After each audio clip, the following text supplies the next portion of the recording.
রাজনীতি মানে শুধু চেয়ারম্যান, রাজনীতি মানে মানুষের প্রতি শ্রদ্ধা, ধৈর্য আর সহনশীলতা। মনিরুল ইসলাম মনির ভাই তার বাস্তব প্রমাণ দিয়েছে। বাজিতপুরের মাটিতে সাধারণ সম্পাদক হয়েও তার সামনে দাঁড়িয়ে গালিগালাজ করছে কয়েকজন, তারপরও তিনি কোনো প্রতিবাদ না করে ধৈর্য ধারণ করছেন। আসলে এটাই একজন সত্যিকারের বদ্ধ ও পরিপক্ক ও ভালো রাজনীতিবিদের পরিচয়। ক্ষমতা পেলে ক্ষমতা দেখানো নয়, বরং সহনশীলতা হচ্ছে বড় শক্তি। সেটা দিয়েছেন কৃতি সন্তান মনিরুল ইসলাম মনির ভাই।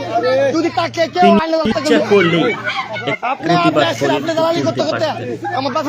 এখন এমনকি তার এই ক্ষমতা ছিল, সেখানে কিছু করার এখানে কোনো কিছু না করে তিনি ধৈর্য ধরে আছেন।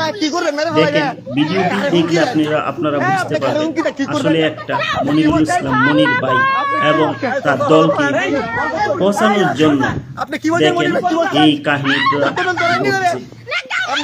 মনিরুল ইসলাম মনির ভাই আসছিল তার মীমাংসা করার জন্য, কিন্তু এখানে আসার পরে দেখেন তাকে কিভাবে গালিগালাজ করছে।